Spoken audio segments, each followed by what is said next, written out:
The last check was for $3,214.67, and the teller actually apologized when she handed it to me, as if the amount were too small to matter after everything that had happened. She didn't know that by the time that final check arrived, I had stopped caring what each payment looked like. What mattered was that it was the last missing piece, the last stolen dollar, the last little portion of my life they thought would stay buried under paperwork, shame, and time. I stood there in that bank at 64 years old, holding the check in one hand and the deposit receipt in the other, and I thought about all the things people say to women our age when they've been robbed politely enough. They say let it go. They say peace matters more than revenge. They say at least you have your health, your children, your house, your faith, your memories. What nobody says is this: when someone steals the money you worked 41 years to save, they are not just stealing numbers. They are stealing mornings you woke up sick and went in anyway. They are stealing raises you did not spend, dresses you did not buy, vacations you postponed, and the quiet belief that if you behaved like a responsible woman for long enough, old age would at least be yours. They took that from me, and it took me 5 years to get every penny back. The envelope from the IRS arrived on a Tuesday in March, 2 months after my retirement party and exactly 6 weeks after my husband, Glenn, and our financial advisor, Roger Hale, had both assured me, over roast chicken in my own dining room, that my accounts were safe, steady, and positioned conservatively enough that I would sleep like a baby through any market turbulence. I remember that sentence because older men in suits love telling women we'll sleep well when what they really mean is be quiet. The envelope was thin, official, joyless. Inside was a tax notice showing a 6-figure retirement distribution from my account the previous year, and the penalty assessment attached to it, $148,000. I read it once, twice, then a third time standing by the kitchen sink while the kettle screamed behind me. I had never touched that money. I had never requested that distribution. I had not even been inside my retirement account portal in months because Glenn and Roger had simplified things for me after I retired, saying too much direct access would only make me anxious over normal fluctuation. That was the first hook in the story, though I didn't know yet how deep it went. The government believed I had taken money I had never seen. My first instinct was embarrassment, which tells you exactly how women of my generation are trained. Before I felt anger, I felt foolish. Before I felt betrayal, I felt exposed. As though some obvious administrative fact had slipped through my fingers because I wasn't careful enough, educated enough, modern enough, whatever enough. Then I called Roger's office. He did not sound surprised, not alarmed either, just calm, too calm. He said notices like that could happen when custodians coded rollovers incorrectly, and that he and Glenn had already been sorting a few reporting irregularities for me. For me, that phrase hit me wrong. I asked what he meant by already. He laughed softly and said, "Marilyn, you know how these institutions are. We try not to trouble you with back-office mess unless we have to." Then he told me to bring the letter to the bank branch downtown, because they could print the underlying record faster than his office could. He said it would probably all look more dramatic on paper than it really was. That sentence kept me from breathing evenly for the rest of the morning. I had known Roger Hale for 23 years. Long enough for him to have attended my daughter's wedding. Long enough to have sent flowers when my mother died. Long enough to have been described by half the women in church as the one man in finance who still explains things properly. He wore navy blazers in every season, remembered your children's names, and had the gift of making tax language sound almost pastoral. When Glenn and I were younger and busier, Roger handled our investments, pension rollovers, and eventually the retirement strategy I built my piece around. Not Glenn's piece, mine. I had worked 41 years for the school district, first as a classroom aide, then as payroll clerk, then finally as benefits coordinator. The irony of that title still makes me laugh in a dry, mean way I didn't know I possessed. I understood forms. I understood deductions. I understood how long it takes for a modest salary to turn into something dependable if you refuse enough pleasures in the middle. My retirement savings were not theoretical money. They were every lunch I packed, every overtime week during enrollment season, every year I put 10% away, even when Glenn thought we should travel more and live a little. The branch manager who met with me that afternoon was younger than Roger and less graceful about shock. His name was Thomas, and he had the pale, careful face of a man who realizes he may be the first witness to someone else's collapsing faith. I handed him the IRS notice and said I needed the distribution paperwork because I had not authorized anything. He typed for less than a minute before his posture changed. He looked back at the screen, then at me, and asked, "Mrs. Bowen, was your husband present when you signed the transfer forms?" "Not did you sign them. When you signed them." I said I hadn't signed any transfer forms. He thought I was confused. Then he printed the record and placed it in front of me. It was my name, my account, my retirement plan, my signature. At least, that is what it was supposed to be. I knew instantly it was not mine, though I also understood immediately why it would pass to anyone else. It had the right slant, the right long M, the right lazy loop at the end of my surname. But it wasn't how I held my pen when I was tired, and I was always tired on legal forms. It wasn't how I crossed the T in Bowen. It wasn't me.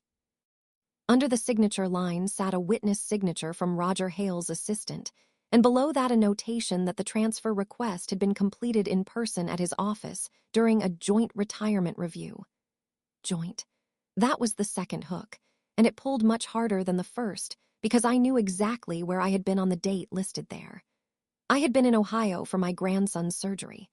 I still had the hospital parking receipts in my purse. I did not call Glenn from the bank.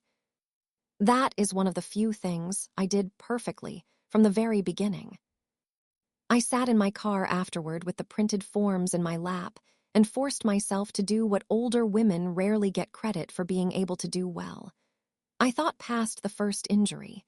If I called Glenn too early, he would bring me a version of events before I had enough reality to resist it. He would say Roger had explained it. He would say maybe I forgot. He would say there were temporary bridge arrangements and tax strategies and timing issues and paperwork I had signed months earlier under another label. He would say many things in that low, reasonable voice of his that had ended far too many conversations in our marriage before I knew exactly why I still felt wrong after losing them. So I drove home, put the bank forms in the vegetable drawer behind the celery because Glenn never touched vegetables unless they came pre-cut and drenched in dip, and made chicken stew while my hands shook. That evening, when he walked in, I watched him more carefully than I had watched him in years. There are things you stop seeing in a marriage because routine oils them into invisibility. The way he loosened his tie before saying hello. The way he set his phone screen down immediately if I came near. The way he asked, "How was your day?" with enough warmth to sound attentive and enough vagueness to learn what he needed before volunteering anything himself. He kissed my cheek, sniffed the stew, and said, "Smells like winter in here." I wondered if he knew my retirement had bought his ease one decent sentence at a time. The truth about Glenn is that he had always been easier to live with than to read. He wasn't unkind. Not in the vulgar ways people recognize and rally around. He didn't drink heavily, didn't shout, didn't humiliate me in public, didn't disappear for weekends or chase younger women through expensive midlife costumes. He was simply one of those men who move through adulthood as if the woman beside them is both witness and utility. He liked competence in me as long as it did not interfere with his final say. He admired my discipline when it produced security, but found it fussy when it asked for transparency. We had been married 36 years by then, which is long enough for habits to pass as personality and for personality to pass as fate. If you had asked me 6 months earlier whether I trusted my husband, I would have said yes the way most older wives do. Not because I believed him incapable of betrayal, but because I believed the boundaries of his self-interest were still located inside our shared life. I was wrong about where those boundaries ended. I tested him that night with one sentence. I said, Roger's office has been dealing with some reporting messes for us, apparently. Glenn looked up from his bread and said, Has he? That man spends half his life cleaning up after other people's mistakes. Not surprise, not confusion, not what reporting messes, just irritation at Roger's burden, as though he had been briefed long before I entered the conversation. I said nothing after that. He kept eating. The next morning, I went to the county recorder's website and typed our names into every search field available. I don't know what I expected. A misplaced filing, an old lien, something administrative and dumb that could still be fixed with 3 signatures and a little humiliation. Instead, I found a home equity line opened against our paid-off house 8 months earlier. Not in my sole name. Not jointly in the usual household way. In a trust structure I had never heard of, Bowen Family Stability Trust. That name alone told me Glenn had been involved because Roger never named things. Roger numbered them. Glenn named things. He liked words like legacy, stability, stewardship, continuity. Soft words for hard control. The trust documents listed both of us as settlors and Glenn as acting manager. My signature appeared there too. Forged again. That was when I stopped thinking in terms of one fraudulent withdrawal and started thinking in architecture. Because one signature could be desperation, 2 could still be panic, but a retirement account, a trust, and a line of credit against the house, that was a plan, maybe a failing plan, maybe an ugly one improvised by men who thought they could patch the hole before I noticed, but a plan all the same. I made my first ally 2 days later. Her name was Elaine Mercer, a retired forensic accountant with silver hair cut too sharply to be grandmotherly, and the kind of voice that sounded like it had once ended boardroom conversations before lunch. My daughter Susan found her through a friend in Columbus after I finally told Susan enough to justify crying in front of me. Elaine did not waste sympathy. She looked at the account records, the forged signatures, the trust documents, and the HELOC papers and said, They're not stealing because they're clever. They're stealing because they think your embarrassment will do half the work. I loved her for that immediately. She explained what I had already begun to suspect. The retirement distribution and the home equity line had likely been used as short-term liquidity, not random spending. The pattern suggested they needed cash quickly for something they expected to pay back before year-end reporting forced visibility. The problem for them, and the beginning of revenge for me, was that something had gone wrong in the replacement phase. That was why the IRS notice existed. That was why the paperwork hadn't been perfectly cleaned.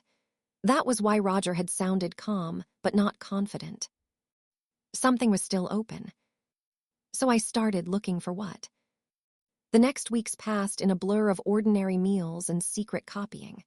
I scanned documents at the public library, not home.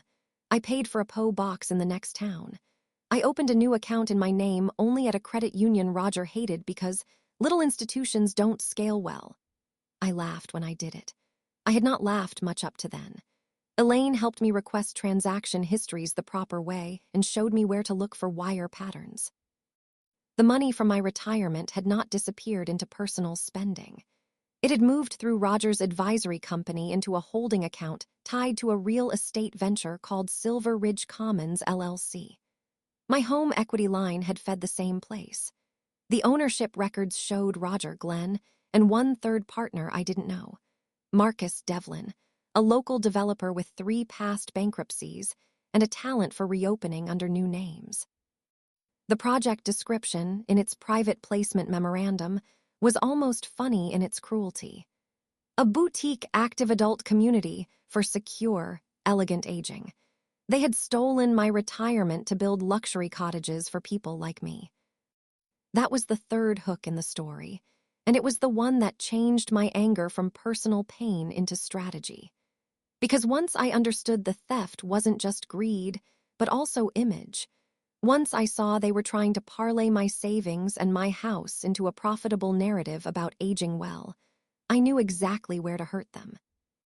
They were not just hiding, They were presenting. The turning point came at church on Palm Sunday. Roger approached me after service with his usual polished concern and said Glenn had mentioned I'd seemed a bit tense lately and maybe we all ought to sit down after Easter to review things calmly. Calmly. There's a word men like that use when they mean, I'd like my version to arrive first. I smiled and told him I'd love that. He visibly relaxed. Then he said, good. There's a lot in motion and we don't want little misunderstandings to become expensive. That sentence was meant as warning.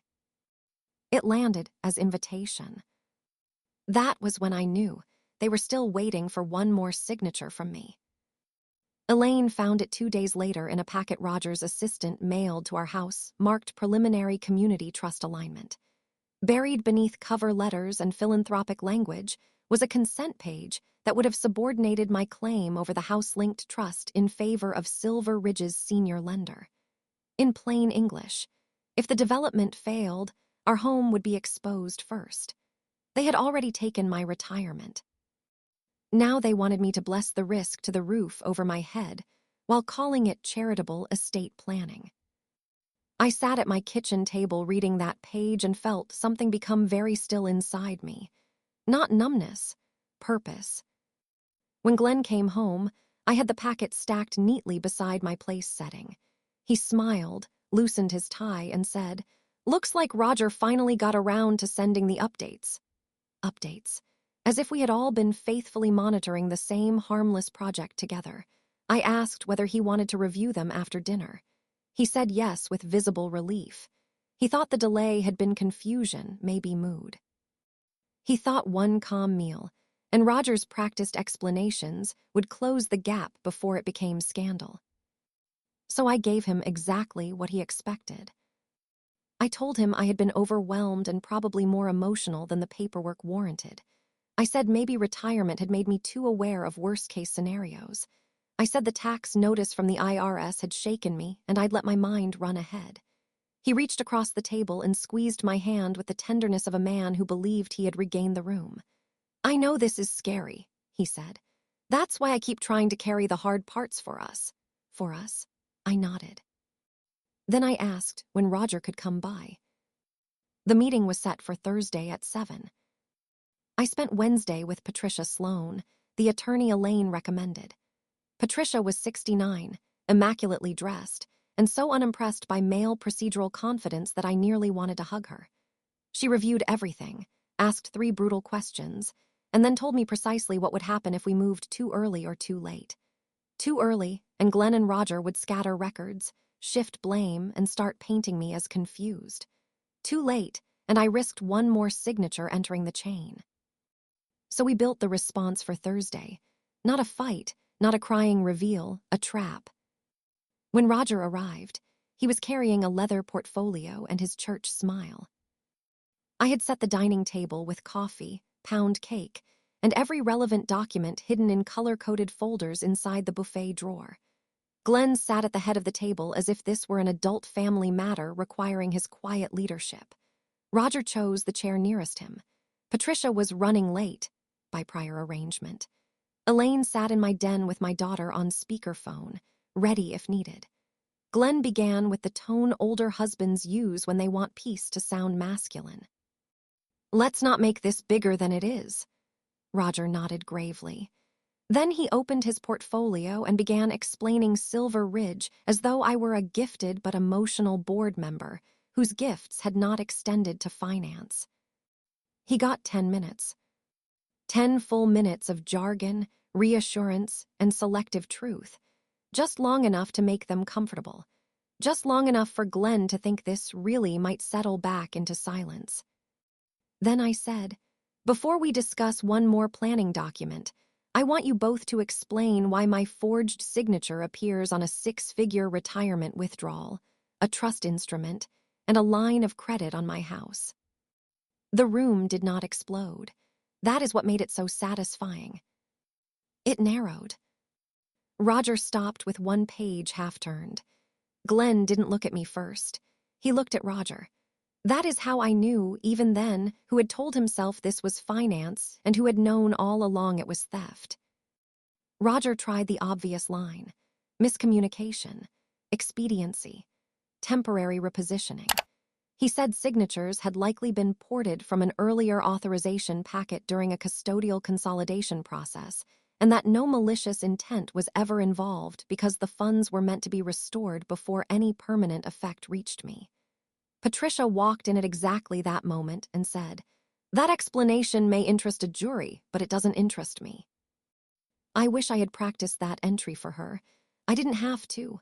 Some women are simply good at arriving inside a lie. She placed notices on the table. Temporary restraining request. Demand for preservation of records. Draft complaint alleging fraud, conversion, breach of fiduciary duty, elder financial abuse, and conspiracy. Elder. Glenn actually flinched at that word. Men in their 60s never expect their wives to use the law's vocabulary against them. They still imagine marriage itself is a private fog where accountability goes to soften. What came out over the next 40 minutes was ugly and, in a way, invaluable. Glenn insisted he had intended to pay everything back after the first lot sale closed. Roger said he believed I was aware in principle, if not in detail. Marcus Devlin's name surfaced 3 times, and with each mention Patricia's expression grew quieter and more lethal. The development was overextended. The lender had tightened terms. The first buyers had backed out when infrastructure costs rose. My money had been the bridge. My house had been the backup bridge. They had not asked because asking would risk refusal, and refusal would risk delay, and delay would have exposed the weakness of the project before they were ready. That was when I asked Glenn the question I had been saving. "Did you ever plan to tell me before they took the house too?" He opened his mouth and then closed it. That silence is still one of the greatest sounds of my life. The lawsuit took 5 years because men like that do not surrender quickly when what they are losing is not just money but face. Roger's firm tried to settle early with insulting partial offers dressed up as pragmatism. Glenn tried 3 versions of remorse and 2 versions of blame. Marcus declared one bankruptcy, then another, then claimed the market had swallowed everybody equally. But paper is patient, and so am I when someone has taken enough from me to make patience feel like revenge.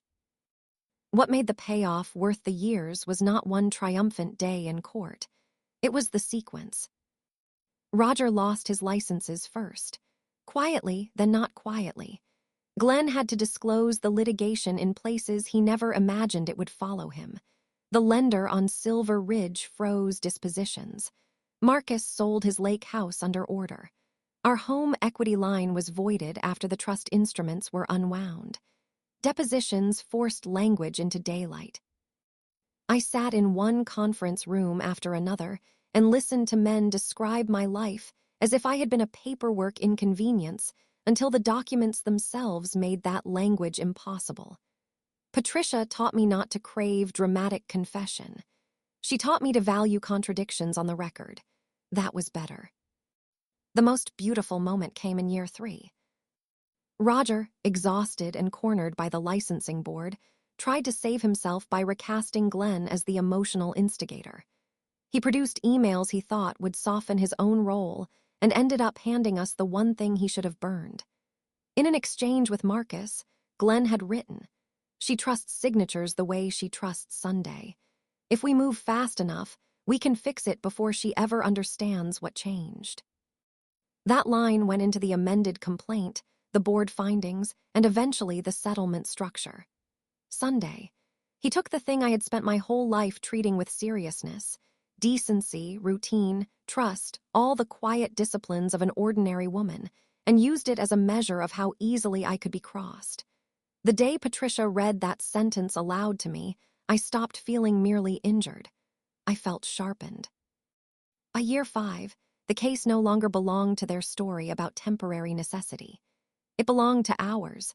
Forged signatures, concealed transfers, false trust language, misuse of retirement assets, and a development project built in part on the assumption that an older wife would be too embarrassed to turn paperwork into war.